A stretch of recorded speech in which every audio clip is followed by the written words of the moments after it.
Hello and welcome to another episode of TWiML Talk, the podcast where I interview interesting people doing interesting things in machine learning and artificial intelligence. I'm your host, Sam Charrington. This is the second show in our series of podcasts from the recent Wrangle conference. As you might know, a few weeks ago I was in San Francisco for Wrangle, which is a great little conference brought to you by our friends over at Cloudera. Wrangle is such a fun event. Each year, it brings an interesting and diverse community of data scientists to an intimate and informal setting for great talks on real data science projects and issues, not to mention cowboy hats and barbecue. If you haven't caught the first episode in our Wrangle series, TWiML Talk number 39 with Drew Conway, you'll want to be sure to check that out. It's a great interview, and the intro includes important announcements about this series as well as our latest ticket giveaway, our online research paper discussion group, and my email newsletter. The show you're listening to now features my interview with Sharath Rao. I reached out to Sharath about being on the show and was blown away when he replied that not only had he heard about the show, but that he was a fan and an avid listener. My conversation with him digs into some of the practical lessons and patterns he's learned by building production-ready, web-scale data products based on machine learning models, including the search and recommendation systems at Instacart. A quick note before we dive in. As is the case with my other field recordings, there's a bit of unavoidable background noise in this interview. Sorry about that. And now, on to the show.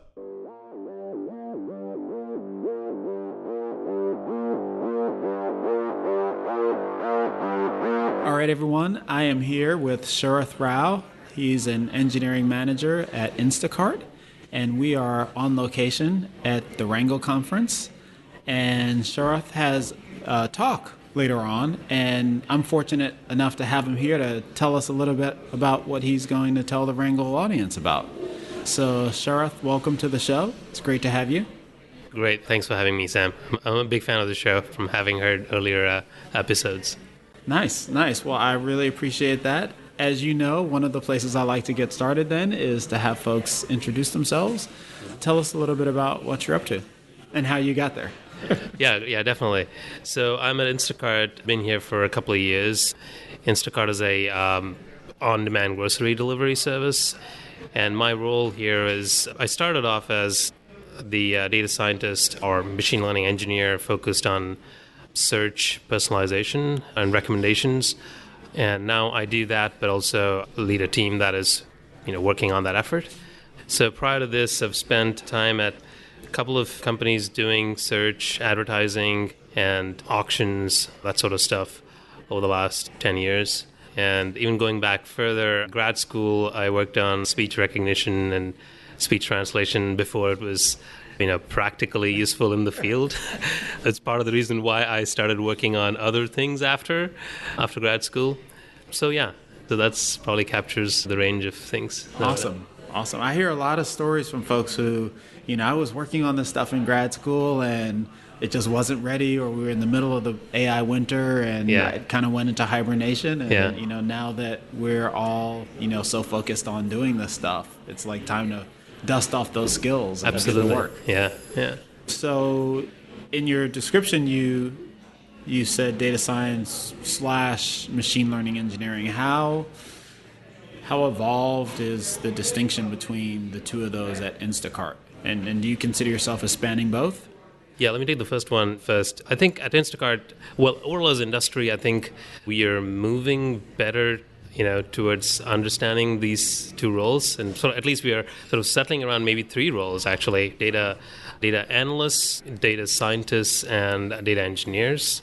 Even if they're slightly called separately, I think maybe there are companies like maybe LinkedIn or Airbnb where probably have data scientists and machine learning engineers and data engineers. Yeah. But broadly, the difference is around, people working on data products, building systems and algorithms, essentially things that are consumed by other algorithms and systems, who might be like machine learning engineers, people working on things, the output of which is used for, decision making, by the team that they serve or the executive leadership.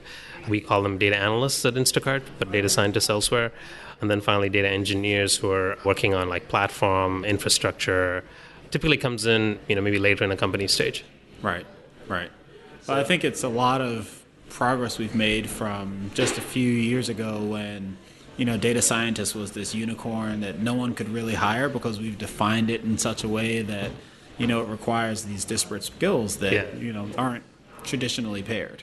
Yeah, I remember back in maybe 2012, 2013, the term of unicorn data scientist was probably one that captures what you just described. But I don't hear that too often. There's more like specialization, and people understand that over time, most professions end up specializing. Although I'd imagine, it depends on the context of the companies. I would imagine, say, startups, if they're hiring their first data scientist, they probably want somebody who can also do like the other two things at a reasonable level of competence. Overall, in a macro view, I think the roles have sort of specialized over time. Yeah. And I remember back in that same time period, 2012, I think as a community, we thought that it would take way longer for us to reach this level of maturity. Yeah. It was like you'd see these stats that say, we're going to be under-resourced in terms of the number of data scientists until like the year 2050 or something like that. And I think this specialization has been part of the key for alleviating that stress, although we're far from having enough, people with data competencies to meet all the demand. Right. I think every speaker at an event like this gets up and says, "Oh, and by the way, we're hiring." Yes. Right. Yeah. So I've heard that, and also more recently I've heard about, and maybe even seen it in the field where there's, obviously the market has responded to at least the perceived lack of, strong talent, and so we have quick, like smaller one-year masters or boot camps that have served the need. So as a result, I think maybe in some part of the market, we may be at like optimum or even oversupply of, data scientists arguably at starting level. Really? No, that's happening quickly.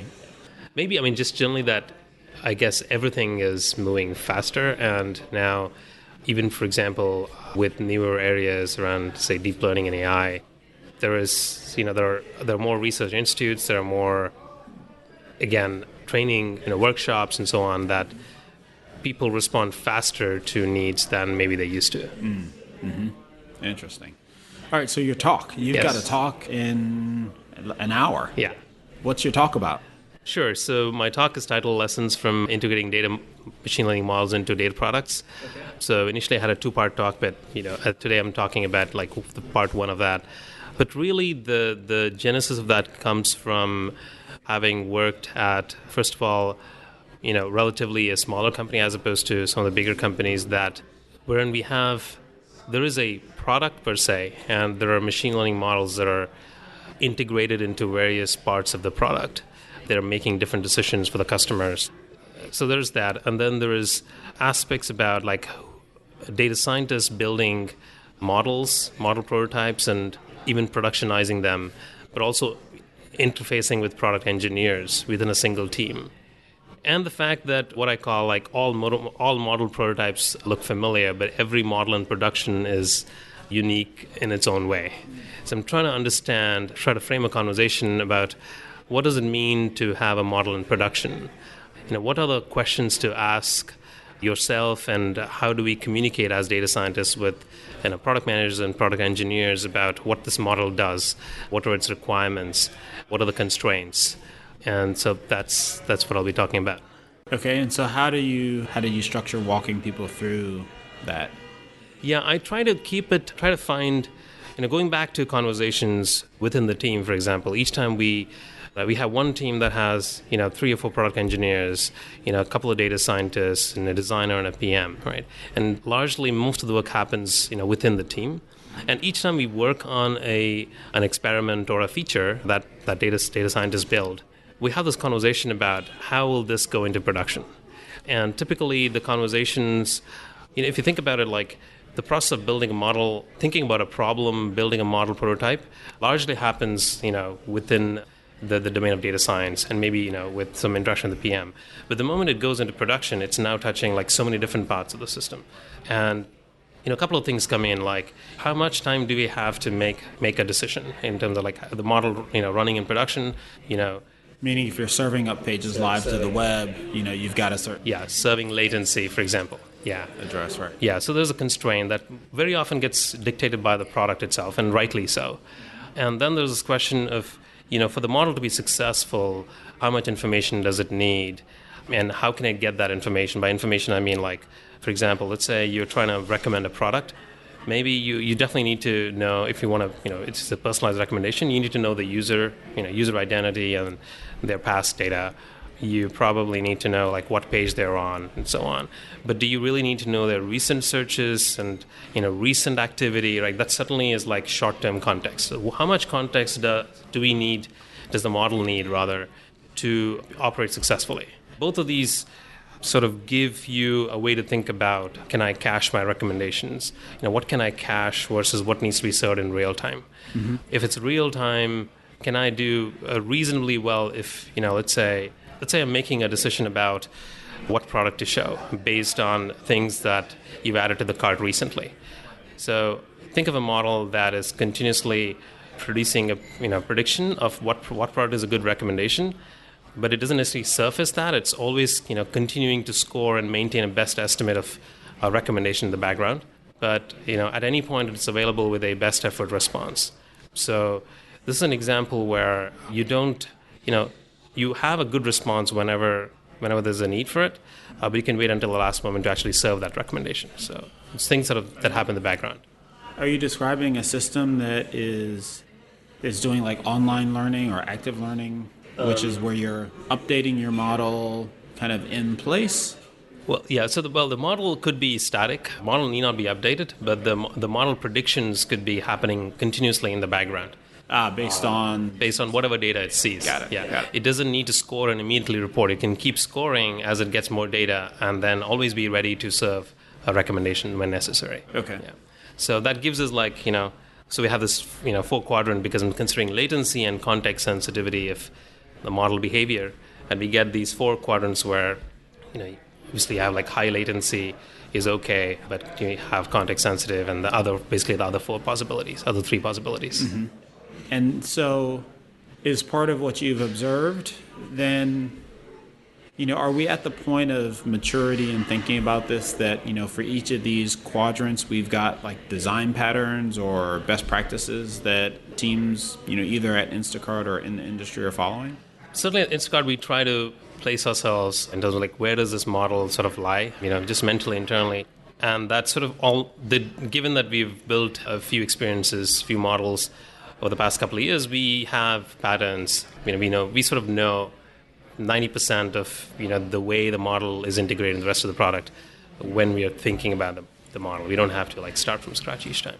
Mm-hmm. So, for example, search ranking, latency needs to be really low, and context sensitivity, we can start off with low context sensitivity, which means that let's say you're simply matching the search query and a bunch of products without recent context.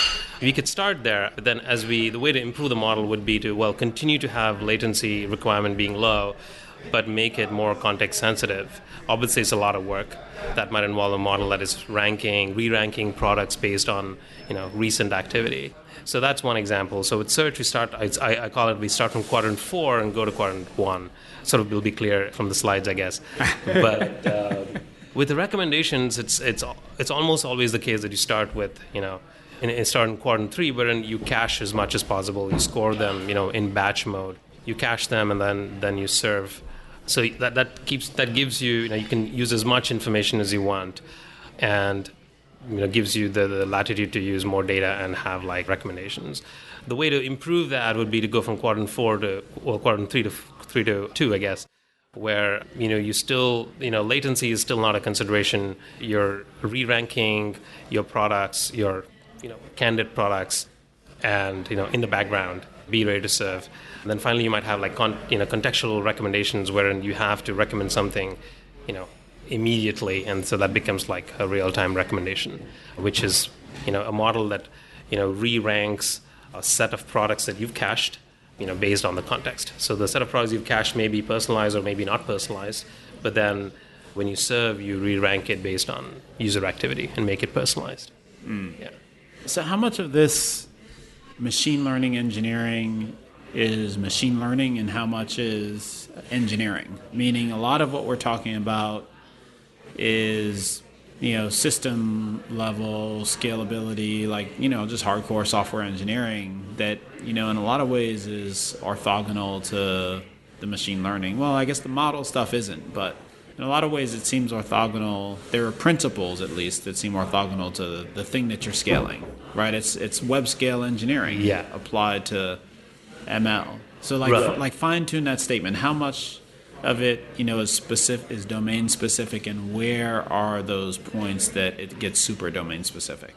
That's a really good question. And I think the point at which it gets domain specific is that as a data scientist, you understand the model, its assumptions, its requirements, at what point, it'll fail to perform, what does it absolutely need, what is table stakes versus, what is a cherry on the top.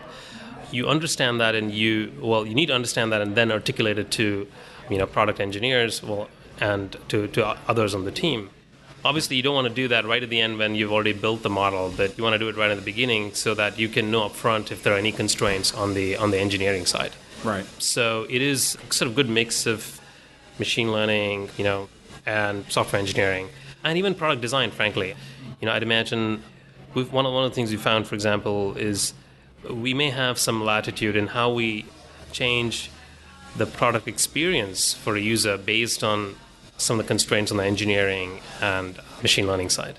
For example, if you want to buy yourself time to be able to score, what would that interface, what will we do with the customer at that time? How do we design the product experience? Interesting. I've talked to a few people about this. Like I think there's an evolving field of, like, I always call it intelligent design, but that's like way overloaded. But there needs to be, and I think there will be, some, thought, best practices, for lack of a better term, like just a way of thinking about designing kind of in light of machine learning and intelligence and things like that. That, I don't see a lot of people talking about that kind of stuff yet.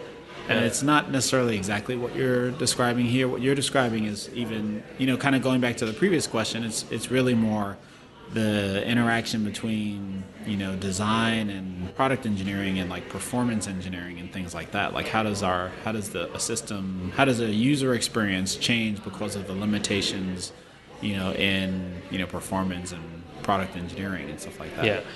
I definitely think it's definitely controversial to suggest that we have to change user experiences to work with the limitations of, engineering or machine learning, right? And it may not be common to do that, but I wish I had more examples where it's possible to do. Maybe it's not something that we generally talk about, if indeed it happens in the field. And that's the other thing, which is it's hard to talk about machine learning models in production widely, simply because there are a lot of details that are probably very specific to the product, and one just assumes that it's not interesting to somebody else, or that these details don't really generalize. So there are definitely basic principles, of software engineering, but beyond that, are there other principles that are specific or that are more important when it comes to software engineering with machine learning systems or data products? So I called out a couple of examples of some work in the community.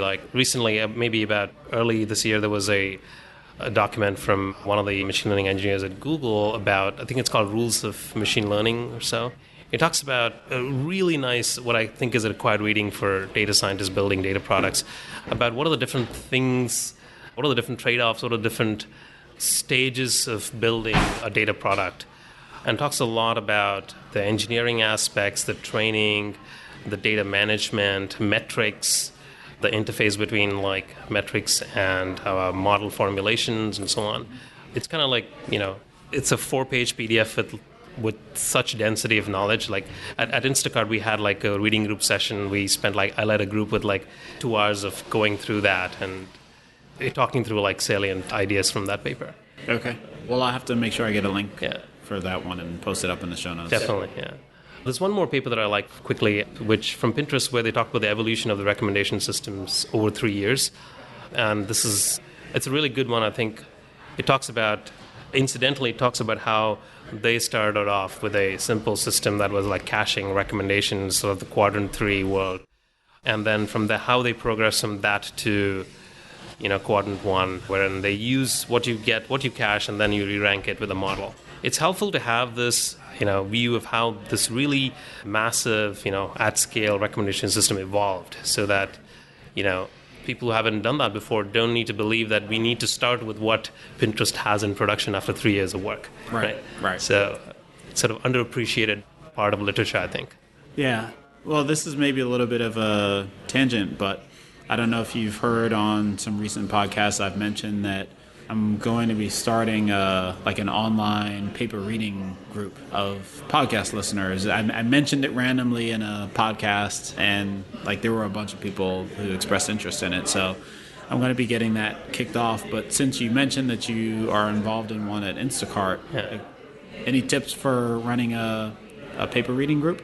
Great. So let me see. We have 2 different sessions where all the data scientists come together. Okay. Sort of alternate weeks, and one of them is, or the one that I was talking about, we call it Lunch and Learn. We do it over lunch every Tuesday. And the bar, in a sense, is that, ahead of time we talk about what paper somebody's going to lead a discussion. Right. That person doesn't need to have completely understood, but it's helpful for them to be able to know enough to drive the discussion. It's obviously optional for people who want to attend, because there are we touch different domains in Instacart, so somebody may not be particularly keen on a paper, right? But then it helps to have discussion. If you come in, make sure you've skimmed the paper and come in for discussion. We talk about what the paper, some of the what are the takeaways from the paper, and also how that immediately might apply to what we're working on in our regular work. How long do they tend to run? It's a 1 hour, and we typically have anything from 8 to 12 people in that group. Okay. I would say maybe 4 to 5 of them will have looked at the paper a little bit. Yeah. But I think these are opportunities for people to not just learn, but also lead a discussion. Right. And people get better at it as they go. Yeah. Okay. Well, I'm really looking forward to it, and like I said, a lot of other people seem to be looking forward to it as well. So, love to have you join us and walk us through a paper of your choice. Really? Yeah, definitely. Yeah, I think it's very common in grad school and research labs to be doing this. Reading the paper is an art, and understanding what is the next, what are the assumptions, what do they achieve, what are the opportunities from here, how can we build on that, what is relevant to us, right? How hard is it to reproduce, in our environment, right? That what are the generalizable lessons, so to speak? Right. Those are sort of the questions we are thinking about. Yeah. So, kind of going back to your presentation, what are the generalizable lessons from your presentation? Sure. So one of them is to think deeply about how the model integrates into your product.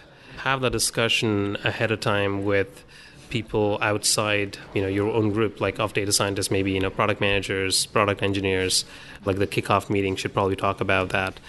And at what level are you having that conversation? Because there's integration from the perspective of data, there's integration from the perspective of data sources, APIs. Yeah, generally at the level of APIs. Okay. And it's also a way to sort of get a buy-in from product engineers, build that relationship so that things shouldn't look like you're just throwing things over the fence to the engineer and asking them to productionize it. I think for them to understand it in a way that is at a level that they can even provide an input to and contribute to improve the design, the technical implementation would be helpful. And I picked out 2 different aspects of latency and context sensitivity. There might be others.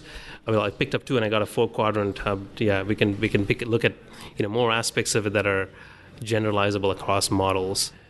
And I hope it sort of evolves into a discussion about how we can, we have ways to talk about model prototypes, how a problem is set up and how training data is generated.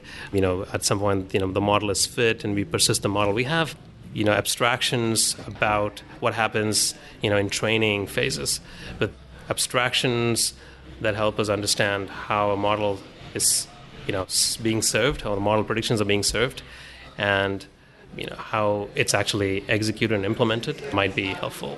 Mm-hmm.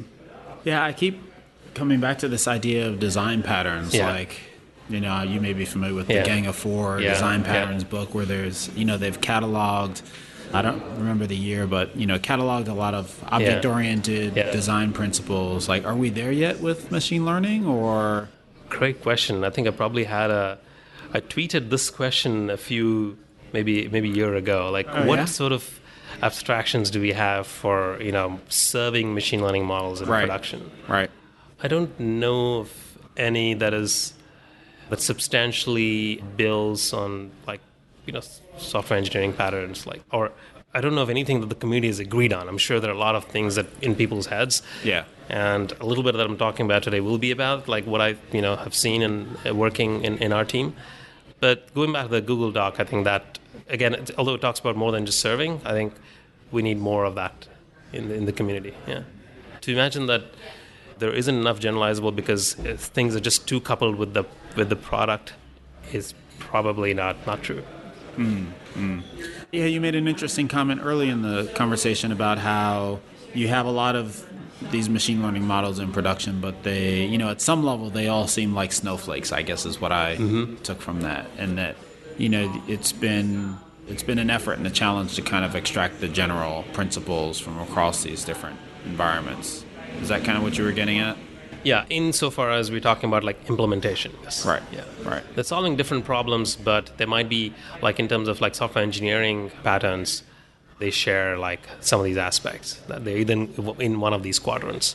Yeah. Are there common implementation / architectural patterns that that are kind of assumptions for you guys that you're doing across at least all new efforts? Like, for example, microservices. Are you doing microservices? Containers? Are you doing containers? Does any of that?